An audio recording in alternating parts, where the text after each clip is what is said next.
Okay guys, I want you to ride left seat on me on this traffic pattern. I'm going to walk you through how to do it. I guarantee you I'm going to teach you how to fly the best and most efficient traffic pattern as possible for 172 or any airplanes. I fly the same thing for if I'm flying the Bonanza, J3 Cub, don't matter, Stearman, whatever. We average for a solid hour of doing touch and goes in the traffic pattern, this 172 with a 6-cylinder 0300 engine mixture full rich, we're averaging 5.7 gallons an hour, while everybody else is averaging 7.5, and I'll demonstrate why. Okay, so I just did my...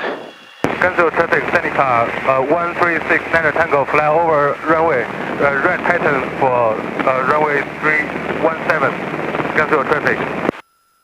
Okay, I got that guy up overhead, and we just completed our engine run up. 136 Niner Tango, 2,500 feet over the VLZ, doing gear drop entry for the left downwind of runway 17. Alright, feet's on the bottom of the floor. I'm going to go ahead and make a radio call. Gainesville traffic system 10 uniform, taking active, runway 17, remaining in pattern for touch goes, Gainesville. Alright, clear on final. And just like always, taxi out, get on center line, check the wind slack. We got a little bit of left wind, 15 knots, gust to the 20. So, alright, here we go. We're on center line. Go ahead and start to ease the throttle in. Alright, full power's in. Alright, airspeed's live, verifying we got full power. Oil pressure looks good. We're going. Alright, so 60, going to pull back, go fly. Alright, so I'm going to pitch. I got my there's a little house way up there on the rise. I don't know if you guys can see that or not, but I'm flying just straight out towards it. I'm going to just hold this pitch attitude where the top of the cowling meets the horizon. That's going to be about 85 miles an hour.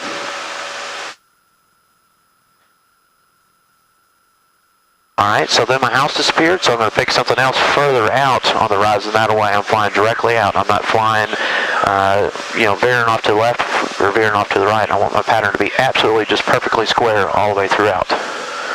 And it doesn't matter if there's something on the horizon or you can pick a cloud. Today we don't have a cloud to pick, but if there was, you could always pick a cloud, just fly straight out to it.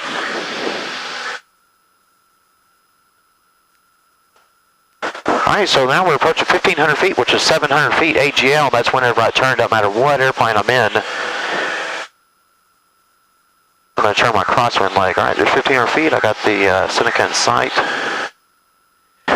Gainesville traffic system 10 uniform is turning the left crosswind, runway 17. We've got the other traffic in 45 in sight. Will be number 2. Roger that. Thanks for 600 Tango. We're turning 45 for 17. Gainesville. Alright, so I may have to alter my pattern up just a little bit. Nah, we're going to be alright. Alright, so there's 1,800 feet. So watch this. I'm going to immediately reduce my power 136 to 2,000 RPM. Carburetor heat on. Okay, boom. Okay. Now, why do I do that? Well, if you look, our airspeed's inside the wide arc. Okay.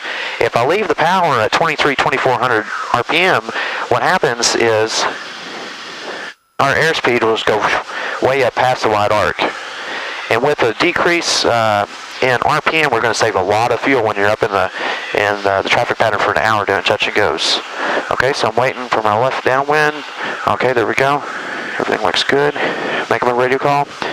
Gainesville traffic system 10 uniform is turning downwind. Number 2, runway 17 for touch goes. Gainesville. Alright, there's a little horse track up here that I always pick. Maintaining pattern altitude. And now, and the whole time you're flying traffic pattern, you want to base your whole traffic pattern based off your runway. You want your head looking back at the runway, seeing how you're progressing around everything. Alright, so now we're nice and slow, so we've got plenty of time to do a before landing checklist, okay?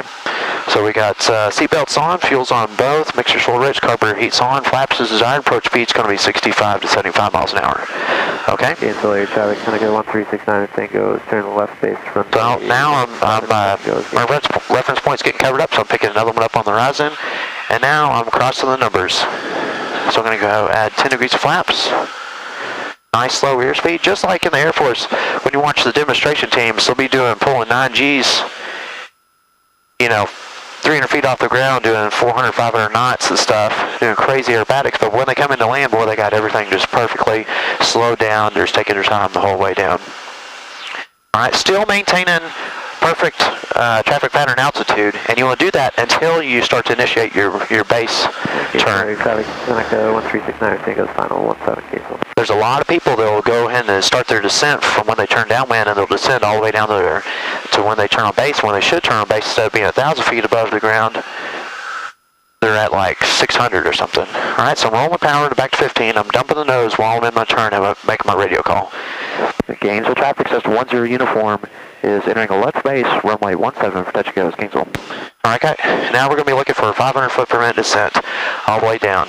I got my reference point, Little County Road. And main deal is you want to descend at 500 feet per minute on this leg. That way when we round out on final, we should be at about 500 feet above the ground. If we descend less, then we're going to be real high when we turn on final. If we descend rapidly on this leg, we're going to be below 500 feet. We're going to be low on our final approach. All right, so now we're turning on final. Gainesville traffic system 10 uniform is turning final, runway 17 for touch goes, Gainesville. Boom, perfect. All right, looking good. And boom, I'm keeping 1,500 feet, or 1,500 RPM all the way down. You see my airspeed still looks really good. I'm going to hold my 30 degrees of flaps until I'm a little bit closer. Right now, just like the previous videos, I'm just shooting for that center line and shooting for those numbers. That's the whole key to this thing. And then also, see how I'm flying hands off, letting the airplane do all the flying, just minor corrections on the way down. You'll see a lot of people, and they'll just be fighting an airplane like this all the way down, and they're just over-controlling it. So there's a fine line between over-controlling it and under-controlling it. So if it starts drifting way off center line, and you're not, taking action and stuff like that, that's under-controlling it. But if you're going like this, then that's over-controlling.